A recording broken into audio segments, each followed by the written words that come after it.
When new movies come into the world, they no longer belong to the studios. They belong to all of us. And that means we can speculate about all kinds of hidden messages and unsaid meanings lurking behind the events on screen. Here are some of the most unusual and mind-blowing fan theories that have ever been discussed online.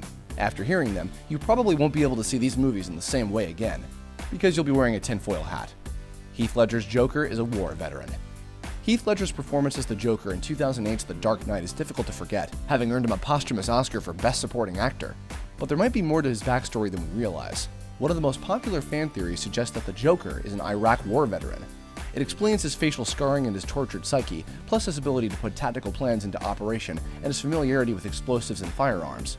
What's more, he mentions his disgust at people's lack of attention for a truckload of soldiers getting blown up in one conversation with Harvey Dent. Is the Joker a victim of PTSD, or just an evil genius with a clown fetish? Let's just say both and move on. Hogwarts is all in Harry Potter's head. Saying a movie, or in this case a series of 8 movies, is all inside someone's head is a bit of a cop-out, and you could apply that theory to just about every film ever made. But stick with us here. The Harry Potter films lend themselves to this theory more than most, because the titular character starts off alone, friendless, oppressed, and locked inside a cupboard under the stairs. With that in mind, why wouldn't he want to invent a magical alternate reality where he's actually the most important person in the world? Hogwarts, Hermione, Dumbledore? Is everything a figment of Harry's imagination, designed to help him cope with his suffering at the hands of the Dursleys? That would certainly explain why no one at Hogwarts calls Child Protective Services on the Dursleys. Since they've made him live in a closet. James Bond is a code name, not a person.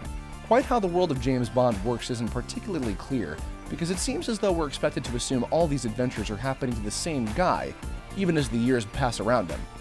George Lazenby's famous quip Beyond the Fourth Wall, "This never happened to the other fella," has been the only nod the filmmakers have made to the fact that James Bond keeps regenerating Doctor Who style.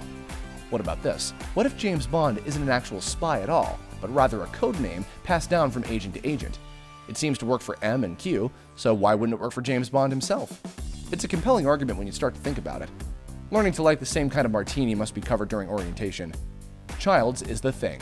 At the end of John Carpenter's 1982 classic The Thing, MacReady, played by Kurt Russell, and Childs, played by Keith David, sit opposite each other in the snow, waiting for death, with neither of them knowing whether the other is, in fact, the shape-shifting alien they've been hunting all along. Or maybe they do know. One fan theory, of many, suggests that the drink MacReady offers to Childs is actually one of the Molotov cocktails used earlier in the movie. Since Childs doesn't react to chugging down the gasoline, this proves he is the Thing, and it adds an even bleaker perspective onto the end of what is already a pretty dark movie. Doc Brown is suicidal. In Back to the Future, we see Dr. Emmett Brown standing in the path of a speeding DeLorean, his life only saved by the fact it jumps back in time as he watches. Could it be that the Doc's primary goal was to get himself killed, and that's why he's been so focused in his experiments? Sure, there are easier ways to check out and shuffle off the mortal coil, but it actually gives the film a warmer glow in the end. Doc, a man who was previously an aging outsider descending into madness with no family and few friends, discovers that there is a reason to live after all. And that reason is potentially destroying the universe by driving a DeLorean-shaped hole in the space-time continuum. Pixar's shared universe.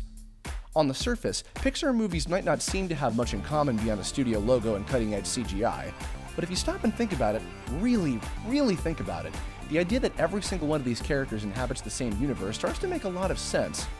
It's all summed up in The Pixar Theory, a widely read essay posted by John Negroni, that arranges every Pixar movie in chronological order and argues at the existence of a time loop created by Boo in Monsters, Inc., who's also the witch in Brave. It probably sounds kind of crazy out of context, but once you dive down this rabbit hole, there's no going back. Next thing you know, someone will tell you that the dinosaurs in Jurassic Park aren't really dinosaurs.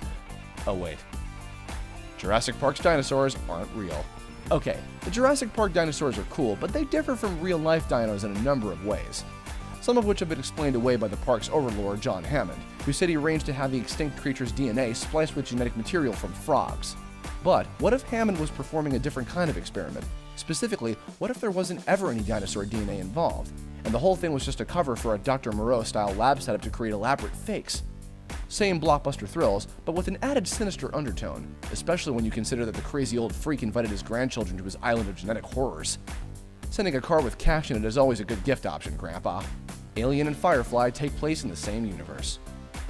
Joss Whedon didn't have the greatest time writing Alien Resurrection, and the end product definitely doesn't rank among the best love entries in the series. But he wasn't totally ready to wash his hands of the franchise after the project ended, as proven by a cool blinking you'll miss it moment in the pilot episode of his space western, Firefly. During the show, main character Malcolm Mal Reynolds shoots down an enemy ship, and in the gun's viewfinder, you can glimpse the logo of the Weyland-Yutani Company, the same conglomerate that causes so many problems in the Alien movies. Firefly took place years after the events of the Alien trilogy were set, so it would have been relatively easy, in theory, for Whedon to keep tying them together over time. If only Firefly had lasted more than 14 episodes in one movie. E.T. is a Jedi. In E.T., there's a cool little nod to Star Wars during the trick-or-treating scene, where our long-necked alien buddy bumps into a kid dressed as Yoda and seems to recognize him. Decades later, E.T. got his own brief shout-out during the Star Wars prequels, when the little guy and a few of his cousins make a cameo during one of those interminable galactic Senate meetings. The Star Wars saga takes place long, long ago in a galaxy far, far away, so who's to say E.T. didn't really know Yoda, and was actually a Jedi using the Force to make Elliot's bike fly? On the other hand, most Jedi don't typically run around naked, so maybe not. The Rock is a secret James Bond movie. As countless spy movies have shown us, it isn't uncommon for the government to cut its assets loose when they've outlived their usefulness. That fate seems to befall James Mason, Sean Connery's character in The Rock. He's designed as a highly trained ex-intelligence officer who ended up being locked away and officially ceasing to exist. Of course, since he's played by Connery, James Mason looks and sounds a lot like James Bond. Casting coincidence, or a brilliant bit of B-movie storytelling? And does that make Nicolas Cage Miss Moneypenny or what?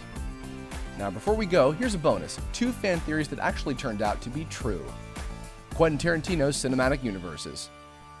Quentin Tarantino's movies are so richly detailed and have such a distinctive style that they can feel like a world unto themselves. And according to one impressively complex theory, that's exactly what they are. The ways in which Tarantino's films intertwine with one another are far too numerous to get into here, but suffice it to say there are lots of connections between the characters. Dedicated fans couldn't help but notice and formulate a theory that all the connections are more than sly nods and Easter eggs. Best of all, Tarantino himself has confirmed that they're right. According to Tarantino, he actually views his creations as inhabiting 2 universes, one in the real world and a fictional one inside it. And as he's put it, when the characters in Reservoir Dogs and Pulp Fiction go to the movies, they're watching Kill Bill and From Dusk Till Dawn. So does that mean that Django could have ended up as one of the Hateful Eight if he'd stumbled into the right haberdashery? Of course, that's not the only director who confirmed a fan theory. The next one proves that if you have just a little faith, you'll be rewarded. RoboCop is Jesus. A righteous man is cut down by evildoers in the prime of his life, only to rise again and embark on a mission to cleanse the world of sin. Sounds like our old pal Jesus, right? Only it's also, if you turn your head and squint a little, the story of RoboCop. Die-hard fans have pointed out a number of similarities between the 80s action classic and the New Testament, including a shot that actually makes it look a little like RoboCop is walking on water. According to director Paul Verhoeven, the correlations are no accident. Now that you know, the only appropriate way to celebrate your next year's Easter Sunday is with a customary viewing of RoboCop over ham, chocolate eggs, and jars of strained carrots. Peace be with you. Thanks for watching. Subscribe to our YouTube channel to see more videos like the one you just saw, and leave us a comment to tell us what crazy fan theories you think should have made the list.